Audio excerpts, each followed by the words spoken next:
ഈശോമിശിഹായ്ക്ക് സ്തുതിയായിരിക്കട്ടെ. എപ്പോഴും സ്തുതിയായിരിക്കട്ടെ. എനിക്ക് തോന്നുന്നു കുറച്ച് ദീർഘദൂര യാത്രകളും വിദേശ പര്യടനങ്ങളൊക്കെ കഴിഞ്ഞിട്ടാണ് ഇപ്പൊ എന്റെ മുമ്പിൽ ഇരിക്കുന്നത് അല്ലേ? അതെ അതെ. എങ്ങനെ ഉണ്ടായിരുന്നു? എല്ലാം നല്ല സന്തോഷമായിരുന്നു. എവിടെ അച്ഛൻ പോയേ? 6 രാജ്യങ്ങളിലൂടെ ഓടിപ്പോയി. കൂടുതൽ ദിവസങ്ങള് Switzerland, Germany, Austria, Italy, Finland, അവസാനം അമേരിക്ക. ഇനി 6 ഒത്തിരി രാജ്യങ്ങൾ ഇതിനോടകം കണ്ടു കാണുമായിരിക്കുമല്ലോ അല്ലേ? അപ്പൊ ഇന്നത്തെ വിശേഷങ്ങൾ അതുകൊണ്ട് അവിടെ കേട്ട എന്തെങ്കിലുമൊക്കെ ഉണ്ടാവും, ഒരു വിദേശ ചൊവ ഉണ്ടാവുമായിരിക്കും എന്ന് ഞാൻ പ്രതീക്ഷിക്കുകയാണ്. നമുക്കറിയാം, നമ്മൾ ഈ ഓരോ വിവാഹവും നടക്കുമ്പം ആദ്യം പറയുന്ന sentence made for each other ആണ് അവർ, എന്ത് ഭംഗിയാണ് എന്നാണല്ലോ പറയുക. അപ്പൊ അങ്ങനെ തന്നെ വളരെ സന്തോഷമായിട്ടാണ് ഈ കുടുംബജീവിതമൊക്കെ തുടങ്ങി പൊക്കോണ്ടൊക്കെ ഇരിക്കുന്നത്. പക്ഷെ വളരെ അപ്രതീക്ഷിതമായിട്ടാണ് ചില തിരിച്ചടികൾ, ചില പ്രശ്നങ്ങൾ ഒക്കെ വരുന്നതായിട്ട് കാണുക. അതായത് നമ്മളൊരു കലത്തിൽ ഓട്ട വീണ് കഴിഞ്ഞാൽ സംഭവിക്കുന്ന പോലെയുള്ള ചില ദുരന്തങ്ങൾ നമ്മൾ പോലും പ്രതീക്ഷിക്കാതെ നമ്മുടെ കുടുംബജീവിതത്തിൽ വരാറുണ്ട്. അപ്പൊ എനിക്ക് തോന്നുന്നു അത് ചില സ്വഭാവ സവിശേഷതകൾ നമ്മുടെയൊക്കെ പെരുമാറ്റങ്ങളിൽ കടന്നുകൂടുമ്പോഴാണ് എന്ന് എനിക്ക് തോന്നാറുണ്ട്. അപ്പൊ അതിനെക്കുറിച്ചൊക്കെയാണ് ഇന്ന് ഞാനൊന്ന് ചോദിക്കാൻ ആഗ്രഹിക്കുന്നത്. അച്ഛനും അതിനെക്കുറിച്ച് വളരെ കാര്യങ്ങൾ പറയാനുണ്ടാവും. നമ്മള് ഈ വിവാഹത്തിന്റെയൊക്കെ ആദ്യ നാളുകളിൽ മെയ്ഡ് ഫോർ ഈച്ച് അതർ എന്ന് പറഞ്ഞൊക്കെ നമ്മൾ ആരംഭിക്കും ദമ്പതികൾ. സത്യത്തിൽ അങ്ങനെ തുടങ്ങിയതുവാ. പിന്നെ അറിയാതെ വരുന്ന ചില അബദ്ധങ്ങളാണ് ബന്ധങ്ങളെ തകർക്കുക. ചിലപ്പോൾ എന്തൊരു ഐക്യമാ, ഒരു സ്ത്രീ പറഞ്ഞതുപോലെ ഞാനും ഭർത്താവും തമ്മിലുള്ള ഐക്യം. കെട്ടിയവൻ സിഗരറ്റ് വലിക്കും, ഞാനാണ് പുക വിടുക. അത്രയും മനപ്പൊരുത്തമാണ് ഞങ്ങൾ തമ്മിൽ എന്ന് പറയും. പക്ഷേ പിന്നീട് ഒരു പ്രശ്നം വരുന്നത്, ഞാൻ പലപ്പോഴും ഈ സമൂഹത്തിൽ പറയാറുണ്ട്, വെൽഡിങ്ങും വെഡ്ഡിങ്ങും ഉണ്ട്. വെൽഡിങ്ങും വെഡ്ഡിങ്ങും. ഈ വെൽഡിങ്ങിൻ്റെ പ്രത്യേകത ആദ്യമേ തീ, പുക, തീപ്പൊരി, ചീറ്റൽ. പക്ഷെ അത് കഴിയുമ്പം നല്ല ഉറപ്പ്. അതാണ് വെൽഡിങ്. വെഡ്ഡിങ്ങിൻ്റെ പ്രത്യേകത ആദ്യം നല്ല ഉറപ്പ്, സ്നേഹം, ബന്ധം. കുറേ കഴിയുമ്പം തീപ്പൊരി, പുക, ചീറ്റൽ. ഇതാണ് തിരിച്ചു വരിക. അപ്പം നമ്മൾ ശ്രദ്ധിച്ചില്ലെങ്കിൽ ഈ തീപ്പൊരികളും ചീറ്റലുകളും അറിയാതെ കുടുംബത്തിൽ ഓരോരോ സ്റ്റേജുകളിൽ കടന്നു വരും. ശ്രദ്ധിച്ചാൽ നമുക്ക് നിൽക്കാൻ പറ്റും. അപ്പോൾ സ്വഭാവം അറിയാതെ ദാമ്പത്യം ആരംഭിക്കും. ഒരു പക്ഷേ ഒരു ആധിപത്യ അഹങ്കാര മനോഭാവമായിരിക്കാം ഭർത്താവിനുള്ളത്. ഇപ്പൊ അച്ഛാ കാലം പോയി, ആരാ ഭരിക്കുന്നെന്നുള്ളത് വളരെ വ്യത്യസ്തമാണ്. ശരിയാ. അപ്പം അങ്ങനെ വരുമ്പം ആരംഭ നാളുകളിൽ ഈ ഭർത്താവിനെ ശരിക്കും ഭാര്യ മനസ്സിലാക്കിയാൽ, ഭർത്താവാണേലും ഭാര്യയിലുള്ള ഒരു അധികാരഭാവമുണ്ട്, അത് ഭർത്താവ് മനസ്സിലാക്കിയാൽ. 2 ഭാഗത്തുമുണ്ട് ഈ പ്രശ്നങ്ങൾ. അപ്പം അങ്ങനെ വന്നു കഴിയുമ്പോഴത്തേക്ക് കുറച്ച് കഴിയുമ്പം ഒരു കീഴ്വഴങ്ങാനുള്ള ബുദ്ധിമുട്ട് കടന്നു വരും. അപ്പം മാങ്ങയാണോ മാങ്ങാണ്ടിയാണോ മൂത്തതെന്ന് പറഞ്ഞ പോലെ ഒരു തർക്ക സ്വഭാവം വരും. അങ്ങനെ വന്നു കഴിയുമ്പം ഭർത്താവ് നോക്കുമ്പോൾ ഒരിക്കലും അങ്ങനെ കണ്ട് പരിചയിച്ചിട്ടില്ല കുടുംബത്തിൽ ഭാര്യ, അമ്മ തലപ്പത്തിരിക്കുന്നത്. അപ്പോൾ അറിയാതെ ഇവനിലെ ആധിപത്യം തലപൊക്കും. ഒരു അപ്പൻ ക്യാരക്ടറിലേക്ക് വന്നിട്ട് അങ്ങ് ഒതുക്കാൻ നോക്കും. ഇവളെ സംബന്ധിച്ചോ, ഇവള് കണ്ടുപിടിച്ചത് അപ്പൻ എന്നാ പറഞ്ഞാലും വരട്ടുന്ന ഒരു അമ്മയാണ് കണ്ടുപിടിച്ചത്. അപ്പോൾ ഇവളോർക്കടെ എൻ്റെ അമ്മ ഇതല്ലേ. അപ്പോൾ അമ്മ റോൾ മോഡലായിട്ട് ജീവിതത്തിലേക്ക് കടന്നു വരും. അപ്പോൾ അങ്ങനെ കടന്നു വരുമ്പോഴാണ് പ്രശ്നങ്ങൾ, തകർച്ചകളായിട്ട് കുടുംബത്തിൽ വരിക. അപ്പോൾ ഇവിടെ പ്രത്യേകിച്ച് ശ്രദ്ധിക്കേണ്ടതാണ്, ആധിപത്യം അരുത്. ആധിപത്യം തോന്നുമ്പോൾ ഓർക്കണം, മക്കളും ഇത് കണ്ടുപിടിക്കും. അതുകൊണ്ട് ആധിപത്യത്തിന് പകരം ഒരു വിധേയത്വത്തിലേക്ക് വരുന്നതാണ് പ്രധാനപ്പെട്ടത്. എപ്പോഴും എൻ്റേത്, ഞാൻ തീരുമാനിച്ചത്, അങ്ങനെ മാത്രം നടന്ന പ്രവണത ഭർത്താവിനുണ്ടായാലും ഭാര്യയിലുണ്ടായാലും അത് കുടുംബം എന്ന കപ്പലിൽ വീഴുന്ന ആദ്യത്തെ ഒരു ദ്വാരമാണ്. പിന്നീട് ഒരുപാട് ഇഷ്ടക്കേടുകളിലേക്ക് ആധിപത്യം നമ്മളെ നയിക്കും.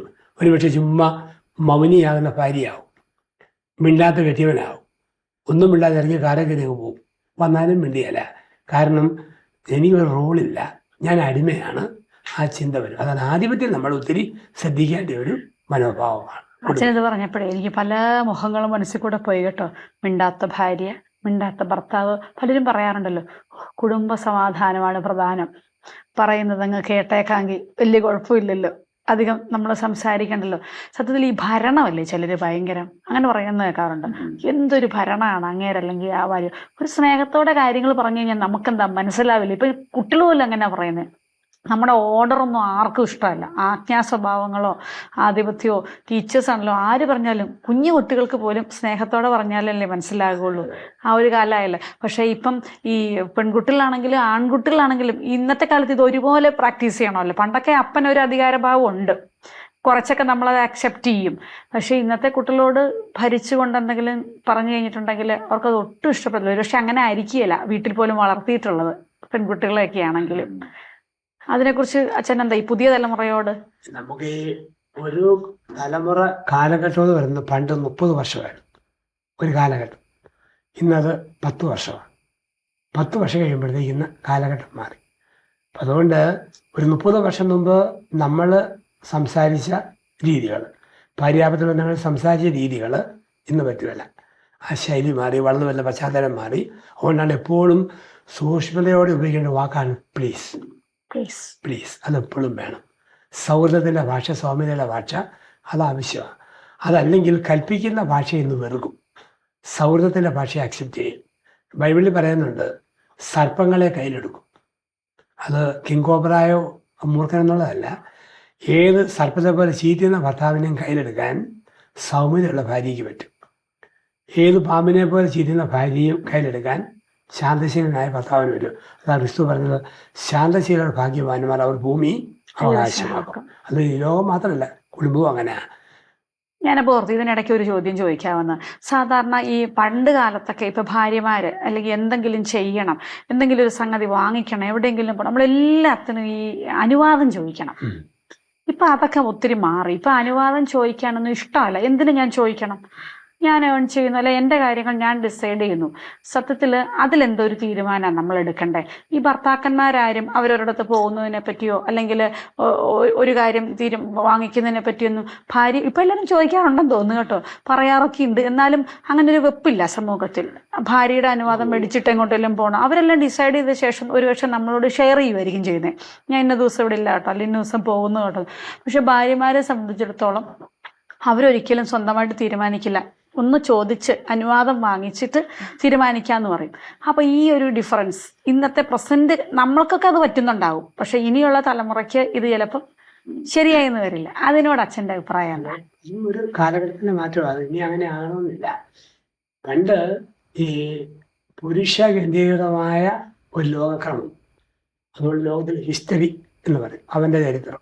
അവൻ്റെ മാത്രമല്ലല്ലോ, അവളുടെ ചരിത്രം കൂടെയാണ് ലോകം. അപ്പം അങ്ങനെയുള്ള ലോകത്ത് ഈ ആൺമേധാവിത്വം പുരുഷ മേധാവിത്വത്തിൻ്റെ ഒരു ശൈലിയാണ് പൊതുവിൽ ഉണ്ടായിരുന്നത്. അത് ലോകത്തൊക്കെ ഉണ്ടായിരുന്നു.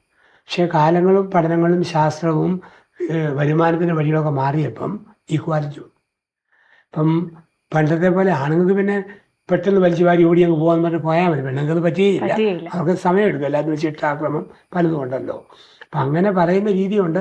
ഇന്നും ഇതെല്ലാം പറഞ്ഞ് കൃത്യമായിട്ട് പറഞ്ഞ് അനുവാദം മേടിച്ചു പോകുന്ന സ്ത്രീകളുണ്ട് ഇന്നും അതുപോലെ. അതേ സമയത്ത് ഞാൻ തീരുമാനിച്ചു നാളെ പോവാകട്ടോ എന്ന് പറയുന്ന രീതികളുമുണ്ട്.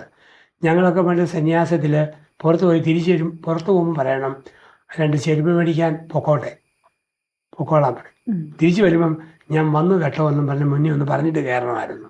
അപ്പം അവിടെ ഇന്നത് മാറി. ഇന്നിപ്പം ചെരുപ്പ് മേടിക്കാൻ പോവാകട്ടോ എന്ന് പറയും. വന്നപ്പോൾ ഞാൻ തന്നെ വന്നു, ഇങ്ങനെ പറയാതിരിക്കുന്നേ. കാഴ്ചപ്പാടുകൾ എല്ലായിടത്തും മാറ്റമുണ്ട്. അപ്പോൾ കുടുംബങ്ങളിലും ആ മാറ്റമുണ്ട്. ആ മാറ്റത്തിൽ ഒരു ഭാര്യ അധികമൊന്നും ചോദിക്കാതെ പോകുക എന്ന് പറഞ്ഞാലും തെറ്റായ കാര്യമല്ലെന്നൊരു കേസ് പറഞ്ഞ് ശാന്തമാണ് അവളെ അങ്ങ് അയക്കുക. എന്നോട് പറഞ്ഞില്ലോടി, ആലോചിച്ചില്ലോടി, അതിൻ്റെ അർത്ഥമൊന്നുമില്ല. പുരുഷന്മാരും ഏത് കാര്യത്തിലും അവരും നല്ലൊരു ഭർത്താവെന്ന രീതിയിൽ പറയണം. ഇന്ന പ്ലാനുണ്ട് കേട്ടോ, ഇങ്ങനെ അങ്ങനെ പറഞ്ഞ് ഇഷ്ടംപോലെ ആൾക്കാരുണ്ട്, ഇഷ്ടംപോലെ. പിന്നെ നമ്മൾ പലപ്പോഴും ഈ കലഹം വരുമ്പം കാണുന്നത് അങ്ങനെ പറയാത്തവരാ. അതപ്പം നമുക്ക് റോൾ മോഡൽ അതാവും സ്ത്രീ, അതല്ല ചരിത്രം. രണ്ടു കൂട്ടരുമുണ്ട്. ഏറ്റവും നല്ലത് തമ്മിൽ നേരത്തെ ആലോചിച്ച് പറഞ്ഞു പോകുന്നതാണ് അതിൻ്റെ നല്ലൊരു കീഴ്വഴക്കം. അതല്ല ഒരത്യാവശ്യത്തിൽ ഭാര്യ പറയാതെ പെട്ടെന്ന് പറഞ്ഞു പോയാലും ഓക്കെ, ഭർത്താവ് പറഞ്ഞാലും ഓക്കെ. അങ്ങനെ ആകുമ്പോൾ പറഞ്ഞിട്ടാ പോകുന്നെങ്കിൽ കുറേ കൂടെ ഹൃദ്യത ബന്ധങ്ങളിൽ വളരെ ഊഷ്മളത ഉണ്ടാവും. അതില്ലെന്ന് വരികയിലോ യാന്ത്രികതയായിരിക്കും വളർന്നു വരിക. ഒരു അണ്ടർസ്റ്റാൻഡിംഗ് ആണ് ഉണ്ടാവേണ്ടത്. അത്രയേ ഉള്ളൂ, വളരെ സിമ്പിൾ ആയിട്ട് പറഞ്ഞാൽ. ഇപ്പം ചിലവരോട് പറയാൻ ചോദിച്ചു എന്നാ പറഞ്ഞാലും ഞാൻ ആ ടൈപ്പാ, പക്ഷെ എന്നാലും നല്ല ആളാകട്ടോ. അതുപോലെ എൻ്റെ അച്ഛൻ ഈ പെണ്ണ് അങ്ങനെയൊക്കെ പറയും, പക്ഷേ ഉള്ളു ശുദ്ധമാണ്. ആ ധാരണയുടെ പിന്നെ എന്നാ വന്നാലും ഓക്കെ. പിന്നെ നമ്മൾ അതുപോലെ തന്നെ ഇപ്പൊ ആധിപത്യത്തെ കുറിച്ച് അച്ഛൻ സംസാരിച്ചു കഴിഞ്ഞു. ഈ അടുത്തൊരു പോയിന്റ്, ഈ പലപ്പോഴും കുടുംബജീവിതത്തിൽ നമുക്ക് അറിവില്ലായ്മകൾ ഒരുപാട് വരാറുണ്ട് അല്ലെ. അജ്ഞത എന്ന് പറഞ്ഞൊരു സംഗതി എല്ലാം അറിയാന്നാണ് എല്ലാവരുടെയും ഭാവം, പക്ഷെ ഇതുവരെ ഒന്നും അറിയത്തില്ല. പല കാര്യങ്ങളിലും എങ്ങനെ ഡീൽ ചെയ്യണ്ടേ, എന്താ ചെയ്യണ്ടേ, അങ്ങനെ ഒരു പ്രശ്നം വരാറുണ്ടോ? അജ്ഞതയുണ്ട്. ഈ പുരാതന കാലങ്ങളിൽ വലിയ അറിവില്ലല്ലോ, ആണാൻ പെണ്ണും ആയാൽ മതി, കല്യാണമായി ജീവിതമായി അങ്ങ് പോയാൽ മതി. പക്ഷേ ആധുനിക പഠനങ്ങളും അറിവുകളും വർദ്ധിച്ചു വരുന്ന കാലഘട്ടത്തിൽ അത് ഒക്കത്തില്ല. ഒരു സ്ത്രീയെക്കുറിച്ച് പുരുഷൻ കൂടുതലായിട്ട് അറിഞ്ഞിരിക്കണം, ഒരു ഭർത്താവിനെക്കുറിച്ച് ഭാര്യയും അറിഞ്ഞിരിക്കണം. അവൻ വന്ന വഴികൾ, എന്തുകൊണ്ട് അവനിങ്ങനെ പെരുമാറുന്നു, ഇവൻ്റെ അവസ്ഥയായിരുന്നു എനിക്ക് കിട്ടിയെങ്കിൽ ഞാനും അങ്ങനെ ആകുകയല്ലായിരുന്നു, ആ അറിവുകൾ ഉണ്ടാകണം. ഇല്ലെങ്കിൽ ഞാൻ എന്തെല്ലാം എൻ്റെ ഭാവനയെ കണ്ടോ അത് മുഴുവൻ എൻ്റെ ഭാര്യ ചെയ്യണം. ഞാൻ എന്തെല്ലാം ഭർത്താവിനെ കുറിച്ച് ഭാവനയെ സങ്കല്പിച്ചോ അത് മുഴുവൻ എൻ്റെ കെട്ടിയവൻ ചെയ്യണം. അത് പറ്റത്തില്ല. അത് മക്കളെക്കുറിച്ചാണല്ലോ അങ്ങനെ. എൻ്റെ കുട്ടിക്കാലം പോലെ ആയിരിക്കണം മക്കളുടെ കുട്ടിക്കാലം, പറ്റത്തില്ല. വിദേശത്ത് പോയി ജീവിക്കുന്ന പല ഭാര്യ ഭർത്താക്കന്മാരുടെയും പ്രശ്നം അവരുടെ മനസ്സും ഉള്ളും മണ്ണും നാട്ടില്ല. ഇവിടുത്തെ പോലെ അമേരിക്കയിൽ, ഓസ്ട്രേലിയ, ന്യൂസിലൻഡ്, UK, ജർമ്മനിയിൽ മക്കൾ വളരാൻ പറഞ്ഞാൽ പറ്റില്ല. കാരണം അവരെപ്പോഴും വേറൊരു കൂട്ടുകാരുടെ കൂട്ടത്തില്ല. ഒരു 5, 8 വയസ്സ് 10 വയസ്സ് വരെയൊക്കെ പോകണം. അത് കഴിഞ്ഞാൽ പിന്നെ വേറൊരു ലോകമല്ലേ. ഇപ്പം ഈ അജ്ഞത ഒരു വലിയ അപകടമാണ്. അത് പ്രത്യേകിച്ച് കുടുംബത്തിലെ ഭാര്യാഭർത്തൃ ബന്ധത്തിൻ്റെ അജ്ഞത. എൻ്റെ ഭാവനയ്ക്കൊത്ത് ആടുന്ന ഒരു മയിലായിട്ട് ഭാര്യയെ കാണരുത്, എനിക്കൊപ്പം താളം തുറന്നൊരു കുരങ്ങായിട്ട് കെട്ടിയവനെയും കാണരുത്. അവൻ്റേതായ ലോകവും വ്യത്യാസമുണ്ട്. അത് ഞാൻ ചില വീഴ്ചകളും പരാജയങ്ങളും ആണെങ്കിലും അതുകൊണ്ടാവും ലെറ്റ് ഇറ്റ് ഗോ, പോട്ടെ എന്ന് പറയുന്ന ഒരു ചിന്ത നമുക്ക് എടുക്കണം. അതിന് നമുക്ക് ഉപകാരം എന്ന് പറയുന്നത് ഈ നല്ല നല്ല ഇപ്പം നമ്മൾ നടക്കുന്ന കുടുംബ വേദികൾ, ഇതുപോലെ പല ചാനലുകളൊക്കെ ഉണ്ട് കുടുംബവുമായി ബന്ധപ്പെട്ട്, അതൊക്കെ കാണുക. സൺഡേ സപ്ലിമെൻറ്റിലൊക്കെ നല്ല ലേഖനങ്ങൾ വരും കുടുംബത്തെക്കുറിച്ച്, അതൊക്കെ വായിക്കുക. കുടുംബ നവീകരണ ധ്യാനങ്ങളിൽ നമ്മൾ പങ്കെടുക്കുക. കുടുംബവുമായി ബന്ധപ്പെട്ട പുസ്തകങ്ങൾ നമ്മൾ മേടിച്ച് ധാരാളമായിട്ട് വായിക്കുക. കാരണം എല്ലാവരും പറയുന്ന മനുഷ്യന് വായന കുറഞ്ഞു, ശരിയൊന്നുമല്ല. വേണ്ടപ്പെട്ട പുസ്തകം വന്നാൽ എഴുതും. ഇപ്പം എൻ്റെ തന്നെ 2-3 പുസ്തകങ്ങൾ കുടുംബവുമായി ബന്ധപ്പെട്ടുള്ളതായിരുന്നു. മനോരമയിൽ വന്നിരുന്ന ഇണയും തുണയും, എനിക്കും നിനക്കും, DC ബുക്സിൻ്റെ ജീവിതം കൊച്ചു കൊച്ചു സന്തോഷങ്ങൾ, വലിയ അഷ്ടാകാര്യമൊന്നുമില്ല. സാധാരണ കുടുംബവുമായി ബന്ധപ്പെട്ട കാര്യങ്ങളും ബന്ധങ്ങളുമാണ്. പക്ഷേ എത്രയോ 10,000-ങ്ങളാണത് മേടിച്ച് വായിച്ചത്. കാരണം കുടുംബത്തെക്കുറിച്ച് അറിയാനുള്ള ഒരാഗ്രഹമുണ്ട്. ഇപ്പം നമ്മളൊക്കെ മാത്രമല്ല, മറ്റു മതങ്ങളിൽ നിന്നും വിളിക്കും മോട്ടിവേഷൻ ടോക്കിന് വരാമെന്ന് ചോദിച്ച്. വേറൊന്നുമല്ല, കുടുംബ ബന്ധത്തെക്കുറിച്ച് എന്തെങ്കിലും നമ്മുടെ ശൈലിയിൽ പറഞ്ഞ ഹൃദയങ്ങളിലൊന്ന് പതിപ്പിക്കുക. അത് ജാതിമത ഭേദമന്യേ ഇന്ന് ആൾക്കാർ ചെയ്യുന്നുമുണ്ട്. അപ്പം അത് അജ്ഞത അകറ്റാനുള്ള മനുഷ്യൻ്റെ ഒരു ഉത്സാഹമാണ് അതിൽ നമ്മൾ കാണുക. അങ്ങനെ കുറച്ച് അറിഞ്ഞു കഴിയുമ്പം കുറേ കാര്യങ്ങളും ഇങ്ങനെ ആയിരുന്നല്ലേ, അങ്ങനെ ആയിരുന്നല്ലേ, അങ്ങനെ പറഞ്ഞങ്ങ് ചുമ്മാ പോട്ടെന്ന് വെക്കും. ഈ സ്ത്രീ പുരുഷ മനഃശാസ്ത്രം ഭയങ്കരമാണല്ലോ. ഈ സ്ത്രീകളുടെ ബോഡി പോലും പല ഹോർമോണൽ ചേഞ്ചും. ചിലപ്പോൾ ഓർക്കും എന്താണ് ഈ സ്ത്രീ ഇങ്ങനെ ദേഷ്യപ്പെടുന്നത്, എന്താണ് ഇങ്ങനെ ബിഹേവ് ചെയ്യുന്നത്, അല്ലെ പുരുഷൻ എന്താണ്. കുറെ കഴിയുമ്പോഴായിരിക്കും വെളിവ് വരുന്നത്. ചിലപ്പോൾ പലതും കേട്ടും കണ്ടുമൊക്കെ, പക്ഷെ എങ്കിലും ഇപ്പോഴും നമ്മളെല്ലാം പഠിച്ചുകൊണ്ടിരിക്കുകയാണ്. പലപ്പോഴും പലർക്കും തോന്നാറുണ്ട്, പക്ഷെ ഇത് അവരറിഞ്ഞുകൊണ്ടല്ലോ, ഇത് ഇങ്ങനത്തെ പ്രത്യേകതകൾ കൊണ്ടാണല്ലോ. അപ്പോൾ നമുക്ക് തന്നെ ഒരു വിഷമം തോന്നും. അതങ്ങനെ അക്സെപ്റ്റ് ചെയ്യാനും എടുക്കാനും കുറച്ചുകൂടെ ഒന്നിനെക്കുറിച്ച് ഒരു പരാതിയില്ലാത്തൊരു ജീവിതം മുമ്പോട്ട് കൊണ്ടുപോകും. പക്ഷെ ചില കേസുകളുണ്ട്, ഈ കണ്ടറിഞ്ഞ് ചെയ്യണം, അല്ലെങ്കിൽ ഭയങ്കര പ്രതീക്ഷകളാണ്. അച്ഛൻ പറഞ്ഞല്ലോ, എൻ്റെ സ്വപ്നത്തിലെ എൻ്റെ സങ്കല്പത്തിലെ പോലെ ഭാര്യ പെരുമാറണം, ഭർത്താവ് പെരുമാറണം. പക്ഷെ ചിലതൊക്കെ പറഞ്ഞു കൊടുത്തു കഴിഞ്ഞാൽ നന്നാവും. ഇന്ന പോലെ പെരുമാറിയിരുന്നെങ്കിൽ നന്നായിരുന്നു, ഇന്നത് ഞാൻ പ്രതീക്ഷിക്കുന്നു. അങ്ങനെയുള്ള ഒരു ഓപ്പൺ സംസാരം നല്ലതല്ലേ അങ്ങനെയുള്ള കേസുകളിൽ? ചെറുപ്പക്കാർ ദമ്പതികൾ ചിലപ്പോൾ ഇപ്പം അരിശമൊക്കെ വരും. അത് രണ്ടുപേരും പണിത് മടുത്ത് വരുമ്പോഴൊക്കെ അതുകൊണ്ട് വരുന്ന. പക്ഷെ അരിശം അങ്ങ് ഒരു സ്ഫോടനമാകാൻ കാരണം നടുക്കൊരാളില്ലാത്തതാണ്. ഒരമ്മയുടെ സാന്നിധ്യം ഉണ്ടെങ്കിൽ പറഞ്ഞു, മോളെ സ്വന്തം മോള് പറയടി, അങ്ങനെയൊക്കെ കുറേയൊക്കെ കണ്ടും കേട്ടും നോക്കിയാലും കുറേയൊക്കെ ചുമ്മാ പോട്ടെന്ന് വെക്കണം, അമ്മ അങ്ങനെ ജീവിച്ചത് കേട്ടോ. ഒരമ്മയുടെ സാന്ത്വനത്തിൻ്റെ വാക്ക് കേൾക്കുമ്പോൾ അറിയാതെ മകളിലൊരു ചേഞ്ച് വരും. അല്ലെ മോനോട്, എടാ നിൻ്റെ എഴുതിയാട്ടും കോപവും കൂടുതലാകട്ടോ, അപ്പനെന്ന് കിട്ടിയൊന്നും നിന്റെ ഭാര്യയോട് കാണിച്ചേക്കല്ലേ, അങ്ങനെ പറഞ്ഞു കൊടുക്കാൻ ആൾ വേണം. അതുകൊണ്ടാണ് ഈ ഫാമിലി കൗൺസിലിങ്ങും. ഇപ്പം ഒരപ്പൻ്റെ അമ്മയുടെയൊക്കെ സാന്നിധ്യത്തിലാണ് മകനും മകൻ്റെ ഭാര്യയും മക്കളും ഒക്കെ വളരുന്നെങ്കിൽ വലിയ ഫാമിലി കൗൺസിലിങ്ങൊന്നും ആവശ്യമില്ല. അവിടെ തന്നെ പറച്ചിലൂടെ തിരുത്തലൂടെ മാറാൻ പറ്റും. അതില്ലാത്തതാണ് പലപ്പോഴും പ്രശ്നം. ചിലർ ദമ്പതി ധ്യാനം കൂടിയിട്ട് പറയും, എൻ്റെ അച്ചു ഇത് കല്യാണത്തിന് മുമ്പ് കൂടേണ്ടതായിരുന്നു എന്ന് പറയുന്നേക്കാം. നമ്മൾ നവീകരണ കുടുംബധ്യാനം നടന്ന എല്ലായിടത്തും പറയുന്നൊരു വാക്കാണ്. അപ്പം അജ്ഞത പ്രധാനപ്പെട്ടതാണ്. അപ്പം അത് നമ്മൾ ഏതെങ്കിലുമൊക്കെ എളിമയോടെ ഇരുന്നാൽ തിരിച്ചറിവ് കിട്ടും. അത് നമ്മൾ ആർജിക്കുക. അങ്ങനെ ആർജിക്കുമ്പം കുടുംബം വിലപ്പെട്ടതായിട്ട് മാറും. അതുകൊണ്ടായിരിക്കും നമ്മുടെ എപ്പിസോഡൊക്കെ കാണാൻ ഇപ്പോൾ ഒത്തിരി പേര് ഉത്സാഹിക്കുന്നുണ്ട്. അച്ഛൻ്റെ ഈ വാക്കുകളൊക്കെ കേൾക്കാൻ വേണ്ടിയിട്ട്. തീർച്ചയായിട്ടും അതൊരു വലിയ സന്തോഷമുള്ള കാര്യമാണ്. അപ്പം നമ്മൾ ആധിപത്യത്തെക്കുറിച്ച് പറഞ്ഞു, അതുപോലെ തന്നെ അജ്ഞതയെക്കുറിച്ച് സംസാരിച്ചു, അതുപോലെ തന്നെ ആയിൽ തുടങ്ങുന്ന വേറൊരു കാര്യം ചോദിക്കണം എന്ന് ഓർത്തത്, നമുക്കറിയാം നമ്മുടെ കുടുംബങ്ങളെല്ലാം വളരണം, ഉയരണം, അല്ലെങ്കിൽ എല്ലാ രീതിയിലും നമ്മുടെ സ്വപ്നങ്ങളൊക്കെ കണ്ട് അങ്ങനെ ഒരു ഗ്രോത്ത് ആഗ്രഹിക്കുന്ന ഫാമിലിയാണ് എല്ലാ അർത്ഥത്തിലും, എല്ലാത്തിലും. പക്ഷേ ഈ മടി എന്ന് പറഞ്ഞൊരു സാധനം, അലസത എന്നത് ഒരു വില്ലനായിട്ട് വരാറില്ലേ? മക്കൾ അലസരാകുന്നു, പഠനം മോശമാകുന്നു. ചില കുടുംബനാഥന്മാർ പണിയാൻ പോകുകയെന്ന് കേട്ടിട്ടുണ്ട്. അല്ലെങ്കിൽ ചില കുടുംബനാഥന്മാർ വളരെ വീടൊക്കെ അതായത് ഒരു നന്നായി ഇടണമെന്നൊരു ആഗ്രഹമില്ലാത്ത മടി പിശാചിന്റെ പണിപ്പുരിയാണെന്ന് പറഞ്ഞ പോലെ വലിയൊരു ഓട്ടം സൃഷ്ടിക്കുന്ന സംഗതിയല്ലേ ഈ അലസത? എല്ലായിടത്തും ഉള്ളത് മനുഷ്യന്. കാരണം മലയാളത്തിലെ ഒരു വാക്കാണ് ചുമ. ചുമ അത് നമ്മുടെ കൂടപ്പിറപ്പാണ്. എല്ലായിടത്തും ചുമ്മാ ഇരിക്കും, എല്ലായിടത്തും എല്ലായിടത്തും ചുമ്മാ ഇങ്ങനെ ഇരിക്കുന്നു. ആ ഒരു പദപ്രയോഗമുണ്ട്. അത് നമ്മുടെ ശ്വാസം പോലെ ഉള്ളിൽ നിന്ന് വരുന്നൊരു വാക്കാണ് ചുമ്മാ ഇരിക്കുക. അങ്ങനെ ഇരുന്ന് പഠിക്കുന്ന ഒരു രീതി നമുക്കുണ്ട്. പക്ഷേ അത് യൂറോപ്യൻ രാജ്യങ്ങളിൽ, പടിഞ്ഞാറൻ രാജ്യങ്ങളിൽ അങ്ങനെ ഈ ചുമ്മാ ഇരിപ്പില്ല. നമുക്കാണ് രാവിലെ ഇരുന്നിട്ട് പണ്ടാണെങ്കിൽ പാതകത്തെ കയറി കുത്തിയിരിക്കും, തീയും കാഞ്ഞ് കട്ടക്കാപ്പിയും കുടിച്ച് ചിലപ്പോൾ ചെറുവീടിയും വലിച്ച്. അതൊരു ഭയങ്കര സുഖം, കയ്യും നീടി കുളിര വരും. അല്ലെങ്കിൽ ഈ മലമ്പ്രദേശങ്ങളിൽ ഉണക്കയില വരണ്ടി കൂട്ടും, തീ കത്തിച്ചിട്ട് വട്ടം പിടിക്കും, കട്ടക്കാപ്പി കുടി. രാവിലെ ഈ നവംബർ ഡിസംബറിൻ്റെ കുളിരുള്ള പ്രഭാതങ്ങളിൽ എന്നെ അടുക്ക ചുമ്മായിരിക്കും. ആ ചുമ്മായിരിക്കും ഒരു സ്വർഗത്തിൻ്റെ മുന്നാസ്വാദന ചില ആൾക്കാർ. ഇന്നും ഇങ്ങനെ പാതകത്തെ ഇരിക്കാനൊക്കെ ആൾക്കാർക്ക് ആഗ്രഹമുണ്ട്. പക്ഷെ ഇത് പാതകമില്ല, ഗ്യാസ് കുറ്റിയ, എവിടെ ഇരിക്കാൻ പറ്റും എന്നുള്ളതാണ് ഇന്നത്തെ പ്രശ്നം വരുന്നത്. അപ്പോൾ ഇത് ചുമ്മായിരിപ്പ് ജീവിതത്തിൻ്റെ ഭാഗമായിട്ട് മാറുന്നുണ്ട്. അങ്ങനെ ഇരുന്ന് പഠിച്ചാൽ ജീവിതത്തിൽ ചിലർ അത് തന്നെ സ്വഭാവമാക്കി മാറ്റും. ഞാൻ വിദേശത്ത് ധ്യാനിപ്പിക്കാൻ പോകുമ്പോൾ പലയിടത്തും കണ്ടിട്ടുണ്ട്. ഭാര്യ കഷ്ടപ്പെട്ട് രാവിലെ പോയിട്ട് പണിത് മടുത്ത് വരുമ്പോഴും തിന്ന പ്ലേറ്റും സ്പൂണും കപ്പും എല്ലാം വാഷ് ബേസിന് കിടക്കുക. വിദേശത്ത് മാത്രമല്ല, സ്വദേശത്ത് ഇഷ്ടം പോലെ ഉണ്ടാവും.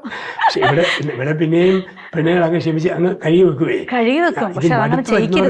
മടുത്ത് വരുന്നവർക്കേ ഒരു കരുണയില്ല, അങ്ങനെ ഇരിക്കും.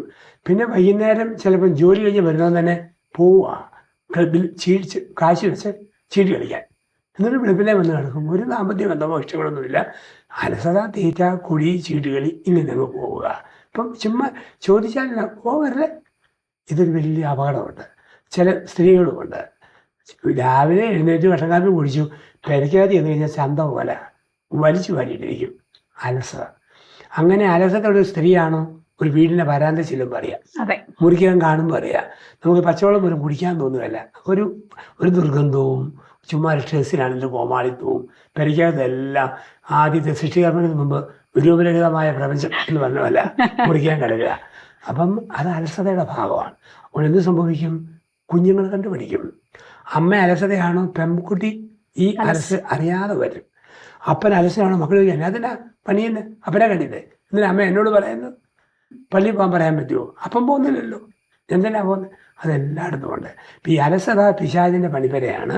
അതിനകത്താണ് പിശാച് കുഞ്ഞുങ്ങൾ ജന്മം കൊടുക്കുക. ഇതിൽ നിന്നും ഒരുപാട് പ്രശ്നം വരും. അലസത നമ്മളെന്ത് സംഭവിക്കും?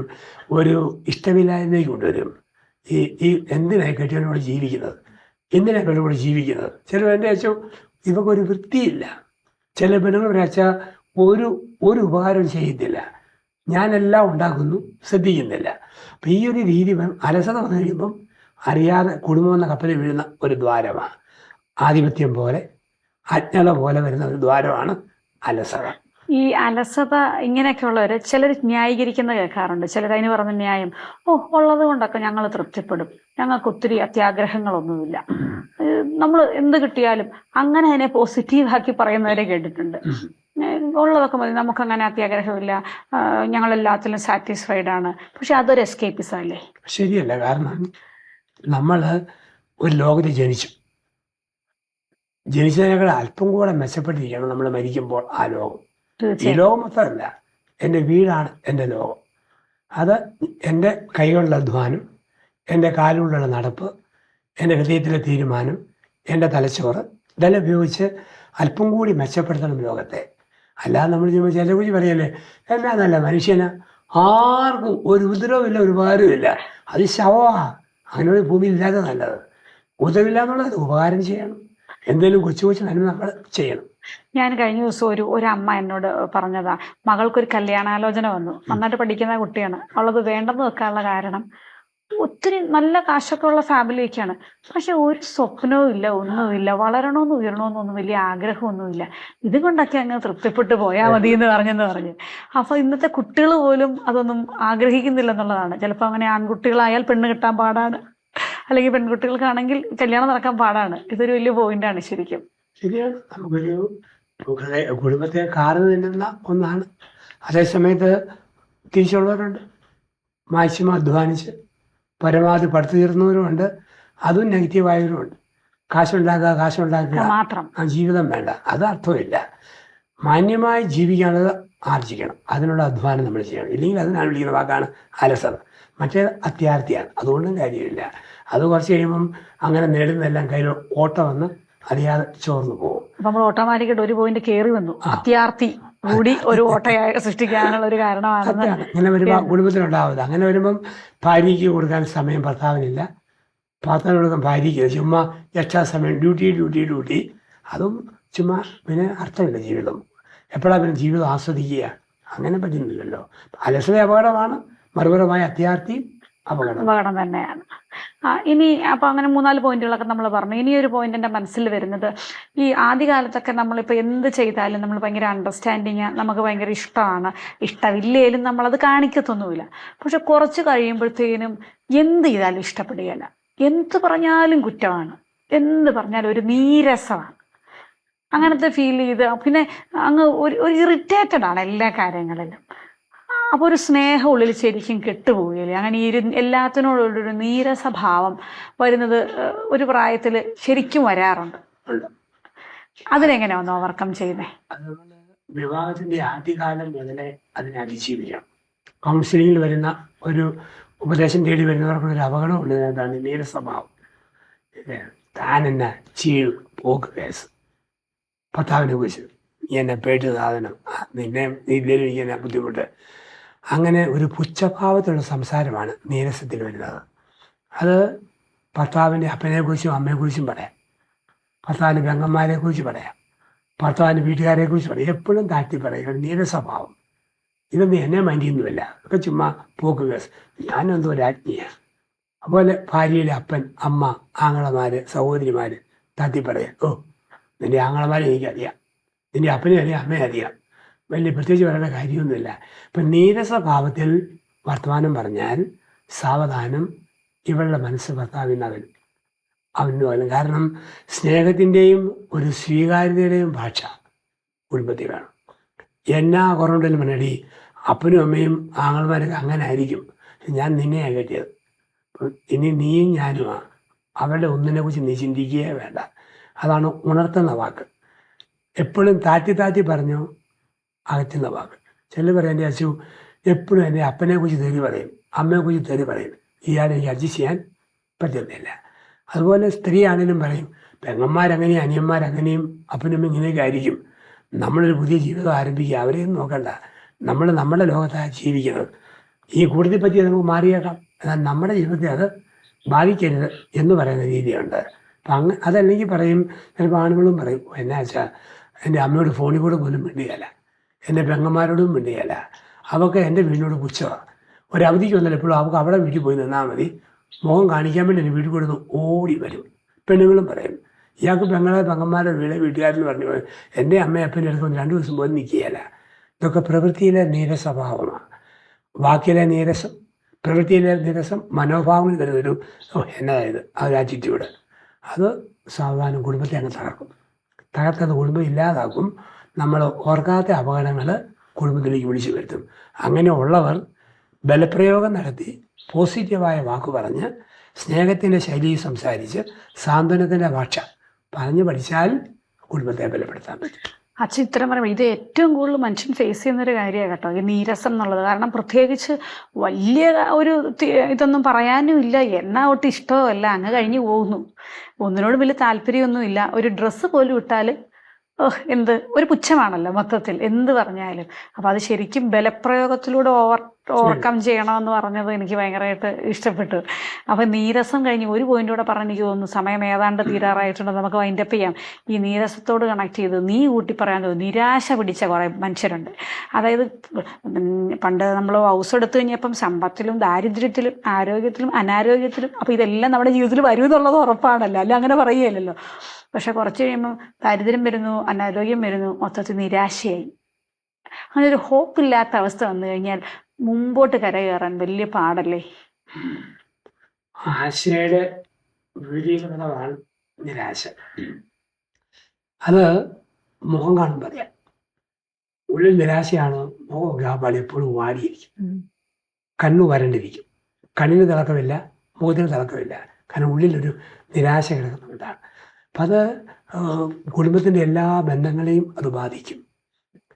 പ്രത്യാശയില്ലാത്ത വർത്തമാനങ്ങളെ പറയൂ എപ്പോഴും ഏത് സമയത്തുള്ള ഭർത്താവും പറയും, ഭാര്യയും പറയും, ഇത്രയും നാളൊക്കെ നോക്കിയിട്ടും ഒത്തില്ല, ഇനി പോകുന്ന വഴിക്ക് പോട്ടെ, എന്തുകൊണ്ട് വിശേഷം ജീവിച്ചു പോകുന്നു. അതെ, അല്ലേ? അങ്ങനെ അങ്ങ് ഒത്തുപോകുന്നു, പിരിയാൻ പറ്റാതെ അങ്ങ് നിൽക്കുന്നു, കെട്ടിപ്പോയില്ലേ, ഉറക്കിപ്പോയില്ലേ. അപ്പം ആ രീതി വരും. വാക്കിലൊരിക്കലും പ്രതീക്ഷയില്ല. എന്തിയേ ആൻറ്റി, അങ്കിൾ എവിടെ പോയതാ, ആർക്കറിയാം. ഭാര്യ പള്ളിയിൽ വരാറായില്ലേ, എപ്പോൾ വരുന്ന ആർക്കറിയാം. അതിനകത്തൊക്കെ നിരാശയുണ്ട്. കാരണം എനിക്കൊരു പ്രതീക്ഷയില്ല, തിരിച്ചു വരവിൽ, ഇടപെടലിൽ, ബന്ധങ്ങളിൽ. ഇതൊരു വലിയ വിപത്തായിട്ട് കുടുംബത്തിൽ വരാം.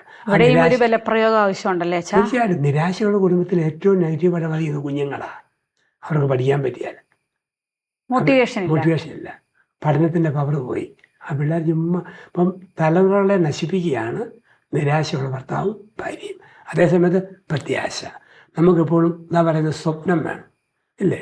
എപ്പോഴും നമുക്ക് എത്ര കുഞ്ഞാണെങ്കിലും ശരി, ചക്കക്കുരു കച്ചവടക്കാരന് ഒരു സ്വപ്നം വേണം, അംബാനിയാകാൻ പറ്റുമെന്ന്. ആ സ്വപ്നം നമുക്ക് വളരെ ആവശ്യമാണ്. അംബാനിക്ക് ഒരു സ്വപ്നം ഉണ്ടാകും, ലോകത്തെ മുഴുവൻ കീഴടക്കാൻ പറ്റുമോ? എല്ലാവർക്കും സ്വപ്നമുണ്ട്. സ്വപ്നമുള്ളവനാണ് കൊടുമുടി കീഴടക്കുക. അവൻ ആദ്യം മുകളിൽ കണ്ണു നോക്കും, പിന്നെ കാലതുപോലെ ചലിക്കും. അതില്ലെങ്കിലോ കാലിലോട്ട് നോക്കി കണ്ണു കുഞ്ഞിരിക്കും. അവർക്കൊരിക്കലും വിജയിക്കാൻ പറ്റില്ല. അപ്പം നിരാശ അതിജീവിക്കാൻ ഒരു ഘടകമാണ്. അതുണ്ടെങ്കിലേ കുടുംബം ബലമുള്ള സ്വർഗമായിട്ട് മാറും. നിരാശ നമുക്ക് വരുമല്ലോ. ഭർത്താവ് നിരാശപ്പെട്ടാൽ ഭാര്യ ഒന്ന് താങ്ങിക്കൊടുക്കുക, ഭാര്യയ്ക്ക് നിരാശ വന്നാൽ ഭർത്താവ് ഒന്ന് സപ്പോർട്ട് ചെയ്യുക, അല്ലേ? അപ്പൊ രണ്ടുപേർക്കും നിരാശ വരാതിരിക്കട്ടെ, പരിശുദ്ധാത്മ അവരുടെ കൂടെ നിൽക്കട്ടെ. ഭാര്യ പറയാ, ഇങ്ങനെയൊക്കെ ഞാൻ പോയി തൂങ്ങിച്ചാവും, വേണ്ട അതിനൊക്കെ എളുപ്പം വിഷം കഴിക്കുന്ന, ഇങ്ങനെയാണ് പറയാമല്ലോ. അതേസമയത്ത് തൂങ്ങിച്ചാകലെന്ന് പറയുന്ന ഒരു പ്രത്യാശ.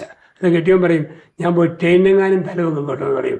എൻ്റെ മനുഷ്യ ചെതറി പോയ പെട്ടി വെക്കാൻ പാടാ, അതിനും ഭേദം മുറിക്കാത്ത വിഷം ഉറക്കമുള്ള വെച്ച് മരിക്കുക, പ്രോത്സാഹിപ്പിക്കുക.